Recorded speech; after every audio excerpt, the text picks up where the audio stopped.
The Movies of the Meek, where we watch made-for-TV movies and miniseries so you don't have to.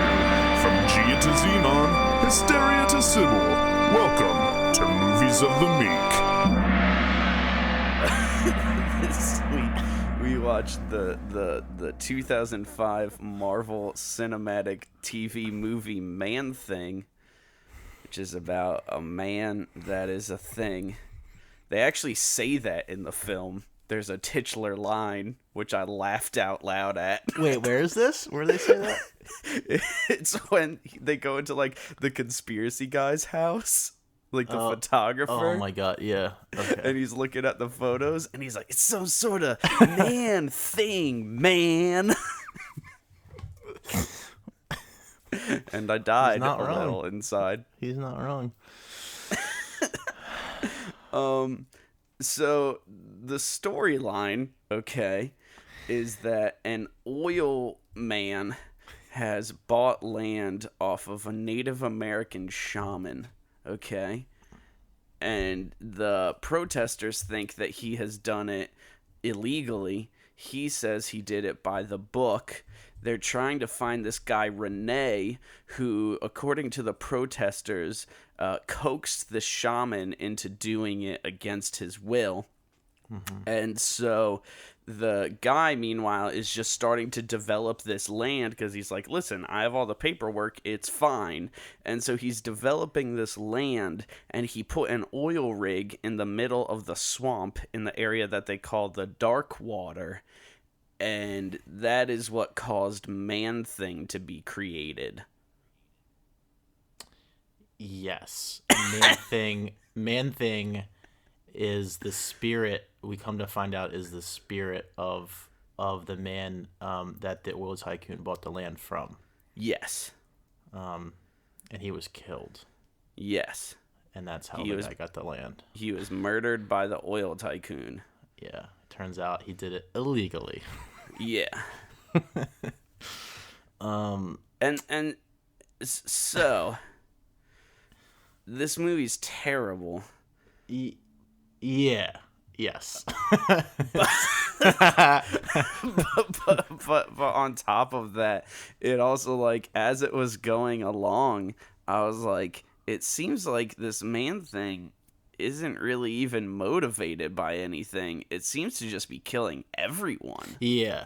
It's not. It's just out for blood in general. It's not out for the people who took the land from him. It's just out for anyone's blood. And that was what was confusing me about this whole plot line, because I was like, I don't think if it actually killed the guy, it would even stop.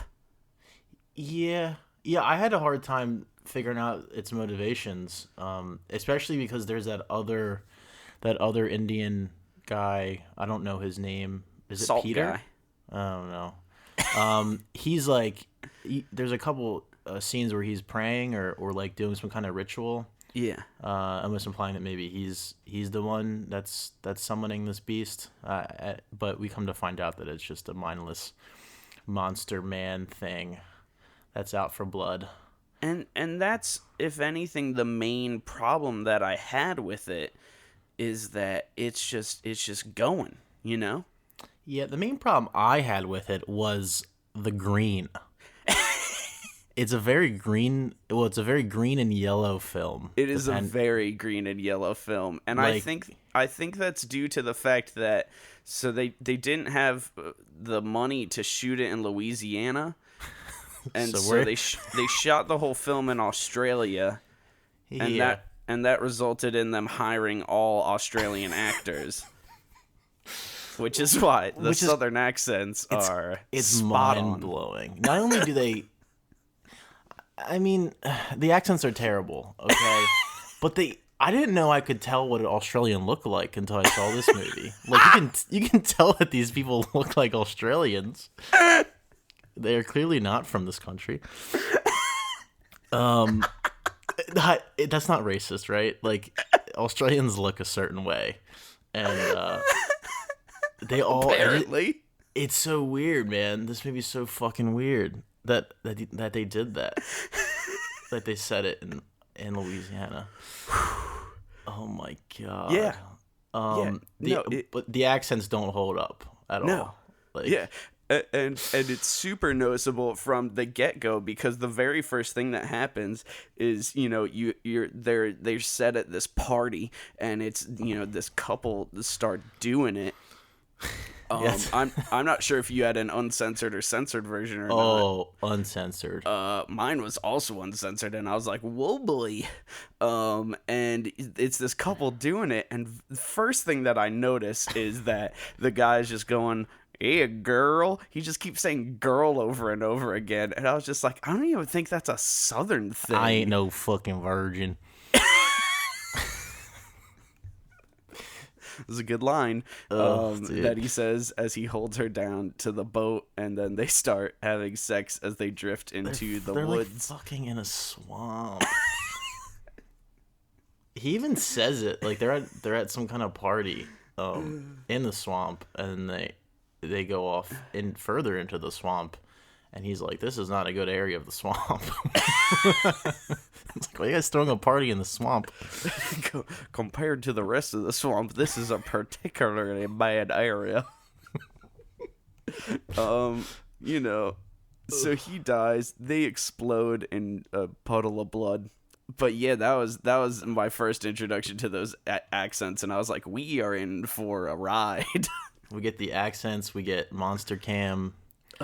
Sets up the whole movie. And then you know, you get the sheriff, who's a city boy, Sheriff Kyle, and he's like, "Why is this town called Bywater?" And he's like, 'Cause it's by the water."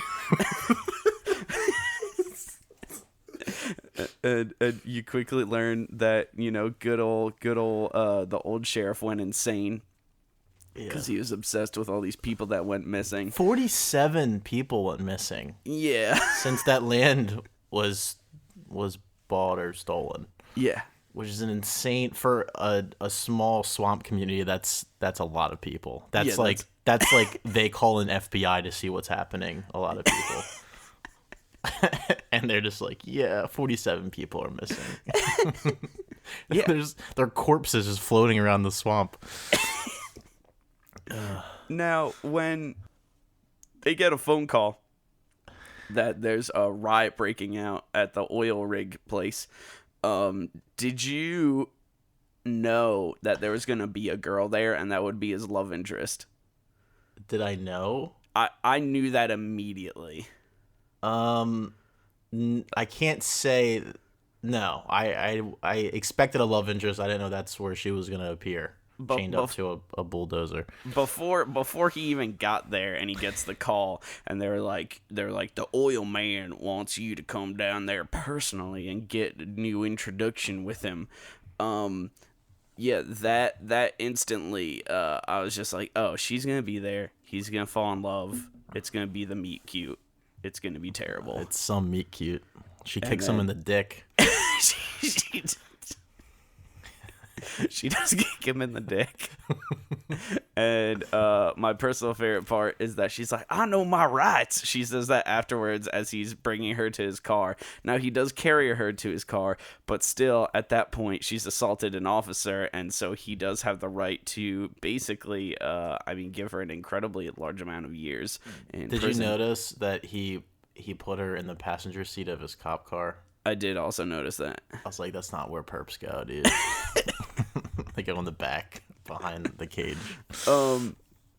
Now, there's a jump scare with the sex lady, where you see her corpse, and that is when I noticed that the sound design for this movie is exhausting. Yes, yeah, and music. Because it is so loud. Freedom!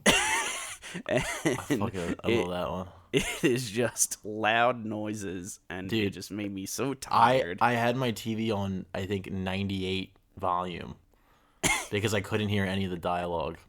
And then it would just be like... Yeah, it was fucking crazy. Yeah. On top of that, they're all speaking in these crazy accents and slipping in and out of Australian accents, and Oh my god. There's an Irish accent at one point. Yeah, who is that? What guy has that? I did hear that. I was like, what is happening? It's it's the sheriff, and he goes, there's too many things alive out here. Just like, I could not stop laughing. I was like, come on, buddy, you can do it. I believe in you. Yeah, I mean, and Fuck. it was so confusing. I had to, like, at this point, so, you know, you're introduced to, like, all these sleazy oil riggers, and, you know, the one guy, you know, just because this movie is very much, and it's the same thing with, I guess, like, Man-Thing the comic, as well as, I'm much more familiar with Swamp Thing than I am with Man-Thing. Swamp Thing came out 2 months later, so they're clearly just rips on each other. But I mean, they're both obviously very environmentally focused comics, and so that's the intention is to make it so that these oil people are like garbage people, and so, you know, they go to the secondary oil drilling area, and this guy goes, "You can't trust them, engines and colors both." And it's just terrible. And that was when I got to the point where I just wrote down, I was like, I don't think there's a complete narrative of any kind yet. I was like, I don't understand what is going to happen or what the point of any of this is. Because it just seemed like it was detective doing some stuff, and then this thing keeps killing people. And it's one of those things where it's nice to have a detective storyline format because it's really predictable and people like it. People like procedural cop dramas, you know? And so when you have kind of like a whodunnit, it's a nice, easy formula that you can stick to, and people love it. However, when you introduce that supernatural element, it's like, what's he gonna do? Cuff it? Well, he's not even discovering anything. Like, the only thing he discovers is, like, the one piece in this movie where you're like, whoa, is at the coroner's office, he finds out that the corpses have, like, so the Man-Thing kills people by, like, shooting roots and vines and shit into the bodies. And we find out that all the corpses had the vines coming out of them, not into them. So that's like a supernatural thing. That's when he realizes this is something supernatural. These aren't alligator attacks. And he just doesn't believe it anyway. And he's like, I'm a cop, I can't believe that. And the guy's like, well, I'm a doctor, and that's what happened. Yeah, he's like, I gotta be able to shoot it with bullets. What do I do? And that's my problem with this movie. And it's also, you know, right now they're working on a new Spawn movie. Really? So Todd McFarlane, who wrote Spawn, wrote the script. I think he's narrowed it down to maybe like 100 pages, but his original script is like 200 something pages. And it's basically gonna be formatted exactly the same as this. It's gonna be like a New York City cop thriller, and then in the background there's gonna be Spawn doing God knows what. And it's probably going to have the same problem I have with this, which is just like, what do you do with the thing once you get it? And the conclusion that this film had was like, just let it do its thing.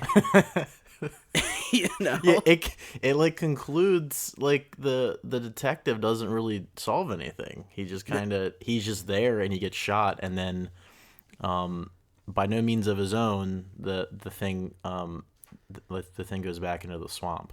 Yeah, he's like, oh, so it killed 60 people, but it got the right guy in the end, and now everything's fine. Exactly.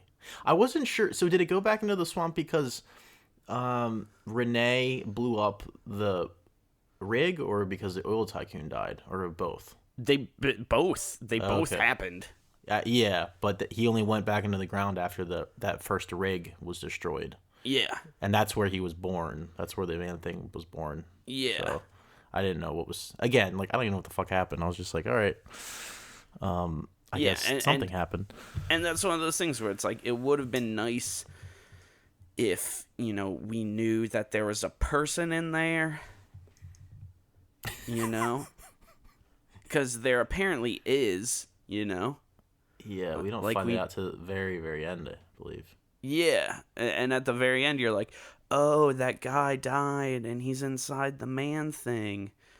I wish he told us his intentions. I wish he told us why he killed 60 people instead of, just the oil tycoon. He should have just done that. Not only that, but he killed the oil people last. Yeah. Like the oil people die after the 60 people die. Like the worst ones, like the racist guy, and I don't know. Who knows? He's a man. He's a man thing. He is a man thing. So I don't know if you noticed this, but there are two analogies in this film about the ways females taste. I did not. Could you repeat them for me? Now, so the first one that made me realize the pattern is the oil tycoon. So the oil tycoon catches because obviously, like, the sheriff and the protester, who's also an English teacher that teaches young children, they need to figure out what's going on. Gotta go investigate together. Because they're obviously both genius detectives, and so they go to the place where she was protesting, and they're like, "It all makes sense. It's a man thing," and then they start making out, and that's when the oil tycoon shows up, and he's like, get in the car, stay away from the creepy oil tycoon, and the oil tycoon walks up and he goes, "Do she taste as good as she looks?" Now, nice. the other one is, so after he, decides not to arrest the girl the first day, he's like, "Yeah, get out of here, you little scamp," and she goes and runs off. And then the next day, he goes to the diner, and it's when he's getting his coffee, and she's like, "First one's on the house, sugar," and he's like, "Well, thank you very much," and then she's like, "Second one costs twice as much," and he's like, "That's hilarious." And then he turns and he's like, "Oh shit, the teacher's here," and she goes, she's like, "Hey, were you trying to like have sex with me? Like, why are you here? Or is it you just want breakfast?" And that's when he's like, "Oh, I just want something sweet." I did remember that one. Yeah, that's a good one. And then she turns to her Native American friend, and she's like, "This guy also enjoys sweet stuff," and he just starts pouring sugar on the table. Yeah, and he pours all the sugar out, and then he makes like a little man thing. He makes a little man thing. He's obsessed with this man thing. But yeah, I don't know. I thought that was weird. Yeah, I mean, the dialogue was pretty terrible throughout. Yeah. No, I almost wish they just committed to Australian accents. And that's why I really think that like it was filtered the way it was, is just because I assume in Australia it was bright and shiny blue sky days. Yeah. Oh yeah, of course. Also, they refer to the sheriff as a Yank throughout the whole movie. I don't think people in Louisiana call Northerners Yankees. Sometimes they do. You've been to Louisiana, right? I've been called a Yankee. Really? Down south. Yeah. That's an accurate thing? Yeah, I've been called a Yankee. Oh, fuck. I want to be called a Yankee. Let's go to Louisiana. I'm 100% down. Fucking Yankee. Oh, dude. One of my notes I'm looking at here is the sheriff is now on his way to do something, ? I had a lot of that too. It's just like Renee is doing Renee is praying. Or no, it was, what's his name? What's the other Indian name? Is it Pete? I wrote Pete. That's not Pete, is it? I think it is Pete. It's Pete. Is it Pete is praying ? Yeah, because the two Native American gentlemen's names were Pete and Alan. And Renee. Renee. Renee, Pete, and Alan. I was like, And that was the thing, like this movie, like they're trying to find Renee so that they can come to the conclusion whether or not this oil land was sold. He had the properly. most interesting arc, or well, not even an arc, but he was the most interesting character in the movie. Yeah, and you see him like 3 times total, and then at the end he's just trying to destroy the stupid oil rig, and I was like, yeah, we should have been finding out that he's been trying to do this whole movie. That should have been the plot line. But the whole movie, he's just a crazy man living in the swamp. Yeah. So I don't know. When Pete dies and the oil comes out of his mouth, it's super brutal. Yeah, that part was cool. What'd you think of the actual monster? The effects and I mean, I think towards the end it looked a little shitty. There's a lot going on with the like you said with the CG oil and the CG vines. At the end, there was a lot going on.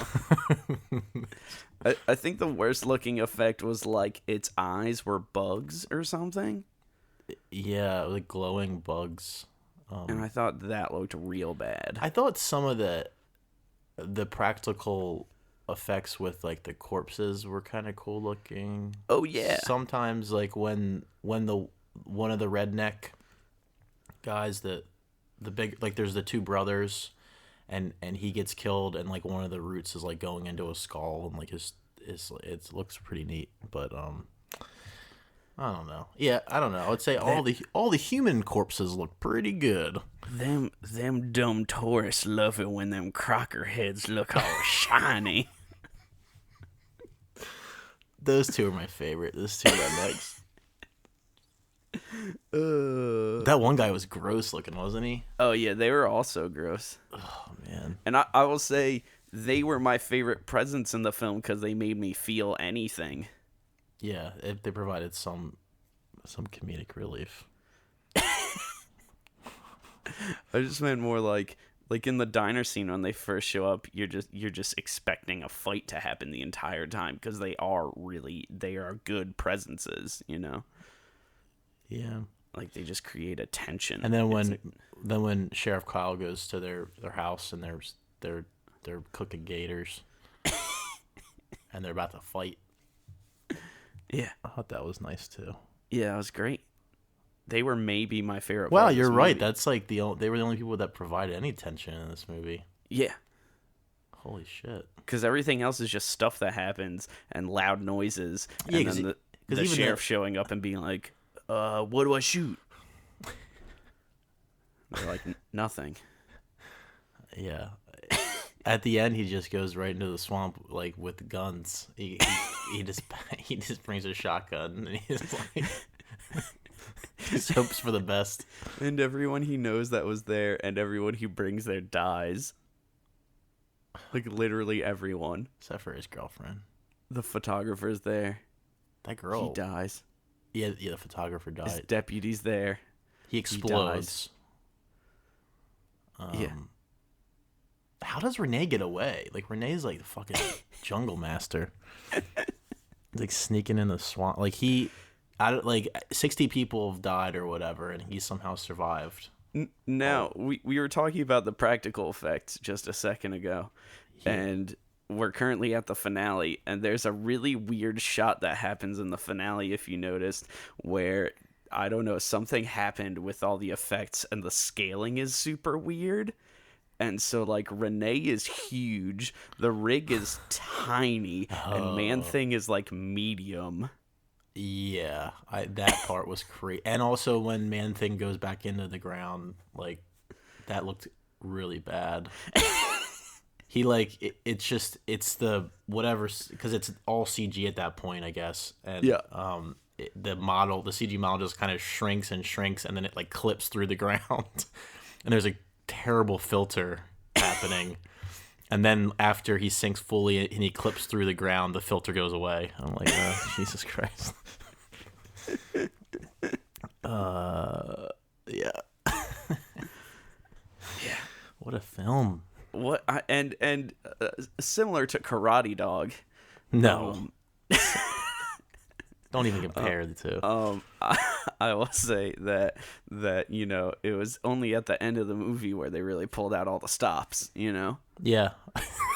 because it was up until the last 8 minutes of the movie, you'd never see Man-Thing in its entirety. Yeah, it's only like a shitty glove with a hand opening, and then monster cam. Yeah, you're right. But then at the end, whew, But you see you see too much of it. This ending wasn't as satisfying as Karate Dog. Yeah, Karate Dog was insane. I found an interview with one of the special effects artists on the film, and he kind of just talks about how sad he was that they didn't really get to do as much practical effecting as they wanted. Was it not? So you wanted to do more practical effects? Yeah, what stopped them? Was it budget? Budget, yeah. Oh, okay. Which is similar to Shadows of the Dead that we did, where they had a original like prosthetic idea for the creature, but just due to budgetary restraints they couldn't do it, and so they had a model of Man-Thing which was like a 7'1" creature, but they ended up just covering it with digital tentacles and all this stuff, and it's a big muddled mess. But the other thing is this was a movie that they wanted to have a theatrical release for, but test audiences walked out. Yeah, I can see why. When this come out? 2005. 2005. 2005. So when did Marvel start putting out the Marvel Universe movies? 2008. Whoa.